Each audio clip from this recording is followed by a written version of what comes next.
Hello friends, मैं advocate Abhishek Singh Chauhan एक बार फिर से स्वागत करता हूं, अभिनंदन करता हूं आपके अपने यूट्यूब चैनल भारतीय संविधान में। दोस्तों, कानून देशवासियों की भलाई व उनकी सुरक्षा के लिए बनाया जाता है, लेकिन कई बार लोग कानून का गलत तरीके से इस्तेमाल करते हैं।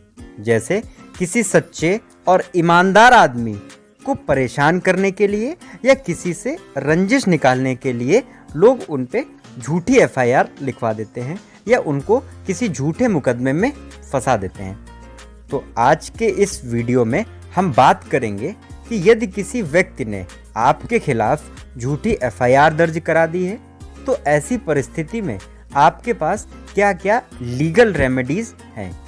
तो स्टेप टू स्टेप मैं सारी चीज़ें आज आपको बताऊंगा। तो चलिए आइए जानते हैं। सबसे पहले आपको उस एफआईआर के अंदर बेल लेनी होगी। अगर आपकी अरेस्टिंग हो गई है तो आपको रेगुलर बेल, और अगर आपकी अरेस्टिंग नहीं हुई है या मतलब अरेस्टिंग के पहले आपको एंटीसिपेटरी बेल के लिए ऑनेबल कोर्ट में आपको एप्लीकेशन मूव करनी होती है। इसके बाद सेक्शन 482 ऑफ सीआरपीसी में ऑनेबल हाई कोर्ट की इनहेरेंट पावर की बात कही गई है।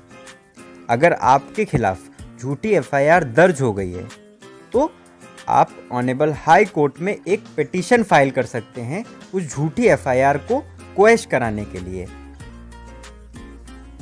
तो आइए अब जानते हैं कि वो कौन कौन से ग्राउंड्स हैं, वो कौन कौन से आधार हैं जिनके अंतर्गत आप कोर्ट में क्वैशिंग ऑफ एफआईआर के लिए एप्लीकेशन मूव कर सकते हैं।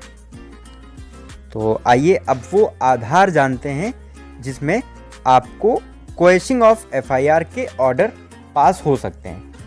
तो ऑनेबल सुप्रीम कोर्ट ने प्रभात भाई वर्सेस स्टेट ऑफ गुजरात के केस में कुछ ग्राउंड्स बताए थे जिससे ऑनेबल हाई कोर्ट आपकी पिटीशन को अलाउ कर सकती है और आपके खिलाफ हुई झूठी एफआईआर को क्वैश कर देती है, उस झूठी एफआईआर को ख़त्म कर देती है। तो दोस्तों, अब एक एक करके उन ग्राउंड्स के बारे में हम बात करेंगे।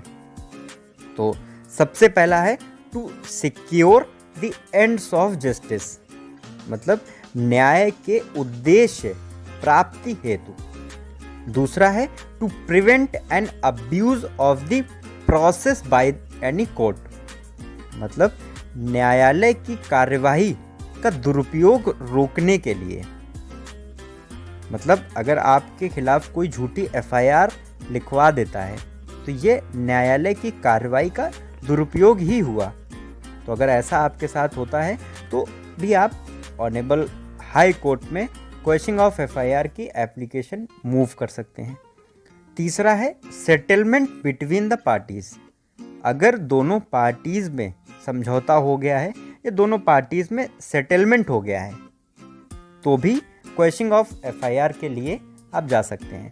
और चौथा सबसे इम्पोर्टेंट, सबसे महत्वपूर्ण पॉइंट है prima facie if there is no evidence against the accused person.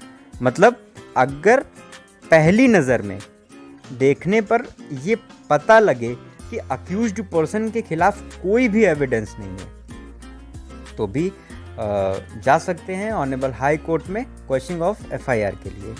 तो दोस्तों, अगर आप इनमें से किसी भी ग्राउंड्स के अंडर आते हैं तो आप सीआरपीसी के सेक्शन 482 के तहत ऑनेबल हाई कोर्ट में पिटीशन फाइल कर सकते हैं और पिटीशन फाइल करके एफआईआर को क्वैश करा सकते हैं, एफआईआर को ख़त्म करा सकते हैं।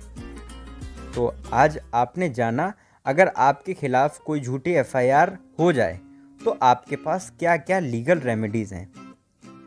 तो दोस्तों, अगर आपको मेरा यह वीडियो पसंद आया तो वीडियो को लाइक करिए, अपने दोस्तों को शेयर करिए।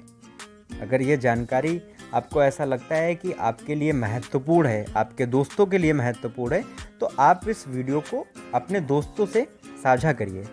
और अगर आप हमारे चैनल पर नए हैं तो हमारे चैनल को सब्सक्राइब करिए। धन्यवाद।